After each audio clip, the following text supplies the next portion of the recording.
కోర్సులు అత్యుత్తమ అవకాశాలు మీ భవిష్యత్తుకు బలమైన పునాది JBITలో బీటెక్ తో సాధ్యం. అడ్మిషన్ల కోసం సంప్రదించండి. Language is not knowledge. Language అనేది ఒక కమ్యూనికేట్ చేయడానికి. అమెరికాలో బిచ్చమెత్తుకునేటోడు కూడా ఇంగ్లీష్లో మాట్లాడతాడు. చైనాలో ఇంగ్లీష్ వచ్చిన వాళ్ళు 10% కూడా వెళ్ళరు. జర్మన్లో కూడా hardly 10%. You go and see South Korea. మరి చైనా, జర్మన్, సౌత్ కొరియా ప్రపంచాన్ని ఎట్లా శాసిస్తుంది ఇంగ్లీష్ రాకపోతే? ప్రపంచాన్ని ఈరోజు ఒకవేళ చైనా గిన ఉన్న పలంగా నా అప్పు నాకు గట్టని అమెరికాని అడిగితే వాడు డబ్బులు కట్టలేక ఆ దేశాన్ని వాడికి ఇవ్వాల్సిన పరిస్థితి. అమెరికా క్యాష్ రిచ్ కాదు, చైనా ఇస్ క్యాష్ రిచ్. చైనాకున్న అప్పు అమెరికా కట్టాలంటే వాడి దగ్గర డబ్బులు లేకపోతే వాడి దేశాన్ని తీసి వాడికి అప్పచెప్పాలి. ఊర్లలో అప్పుడప్పుడు మనం భూమి ఇల్లు పెట్టి అప్పు తెచ్చుకుంటే కట్టలేక ఇల్లు భూమి వానికి అప్పులోనికి ఇస్తాం కదా పటానికి. అట్లా అమెరికా దేశాన్ని చైనాకి ఇవ్వాల్సిన పరిస్థితి. అందుకే ఎవరు ఏది మాట్లాడినా, ఎవరు ఏం చెప్పినా 25 సంవత్సరాలు మనం అమెరికా వైపు చూసినాం. చాలా నేర్చుకున్నాం, చాలా సంపాదించినాం, చాలా గుర్తింపు వచ్చింది. ఇక అమెరికా అనేది మనకు అంత గొప్ప అవకాశాలు ఇచ్చే దేశం కాదు. ఇప్పుడు మనం ఫోకస్ షిఫ్ట్ చేయాల్సిన జర్మనీ మీద, జపాన్ మీద, సౌత్ కొరియా మీద, సింగపూర్ మీద, చైనా మీద. ఈరోజు కోట్లాది ఉద్యోగాలు, ఉపాధి అవకాశాలు ఆ దేశాలలో ఉన్నాయి. మనం జర్మనీ నేర్చుకోలే, జపనీస్ లాంగ్వేజ్ నేర్చుకోలే, కొరియన్ లాంగ్వేజ్ నేర్చుకోలేదు. ఈ లాంగ్వేజ్ కొంచెం కొంచెం వచ్చినా మనకు సాంకేతిక నైపుణ్యం ఉంటే లక్షలాది రూపాయల జీతం ఇచ్చి మనల్ని ఈరోజు ఉద్యోగం ఇవ్వడానికి ఆ దేశాలు మన కోసం ఎదురు చూస్తున్నాయి. అందుకే ఈరోజు నర్సరీ నుంచి 12th వరకు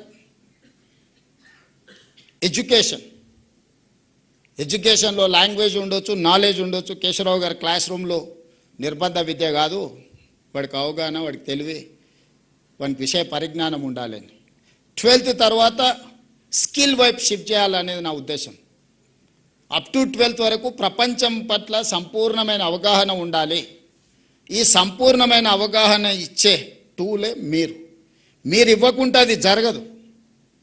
ఈరోజు ప్రైవేట్లో 11,000 పాఠశాలలు ఉంటే 33 లక్షల మంది స్టూడెంట్స్ ఉన్నారు.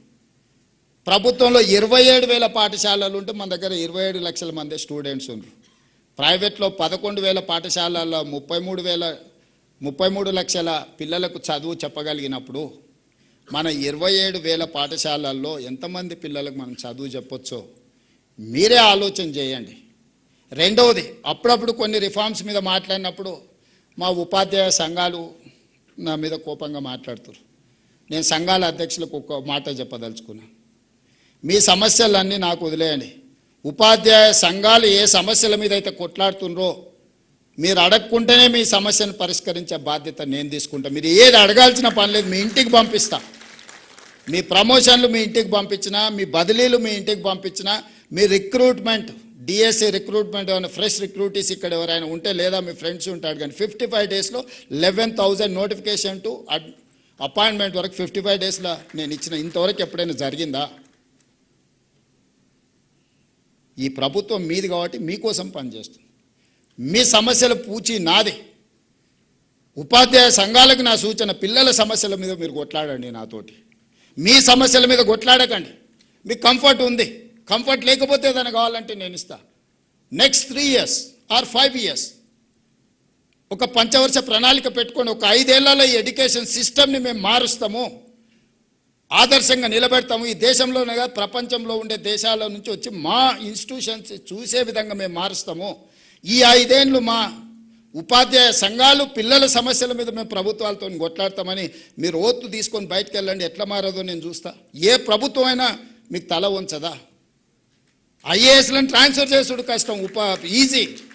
తీసి అటేస్తే మళ్ళీ కూడా వెనక్కి వచ్చి అడిగే ధైర్యం చేయరు. కానీ ఒక టీచర్ని ట్రాన్స్ఫర్ చేయగలమా? మీరు చెప్పండి, ఎంత శక్తి ఉంది మీకు? మీ శక్తిని, నా విజ్ఞప్తి ఒక్కటే, 5 ఏళ్ళు పిల్లల కోసం, ఎడ్యుకేషన్ కోసం, మన సొసైటీ కోసం, మన సమాజం కోసం, తరతరాల భవిష్యత్తును మార్చడానికి ఒక 5 సంవత్సరాలు మీరు ఒక ప్రతిజ్ఞ పూనండి. ఆ ప్రతిజ్ఞ ఈ దేశాన్ని మార్చకపోతే చూడండి, తెలంగాణను కాదు ఈ దేశాన్ని మారుస్తుంది. ఈ దేశానికి నాయకత్వం పివి నరసింహారావు గారు ఇయ్యలేదా? గొప్ప మేధావిగా, ఉత్తమ పార్లమెంటరీగా జయపాల్ రెడ్డి గారు రాణించలేదా? బూరుగుల రామకృష్ణారావు గారు గొప్పగా పరిపాలన అందించలేదా? ఎందుకు ఇవ్వలేము మనం తెలంగాణ నుంచి? ఈ దేశంలో విద్యను వైద్యాన్ని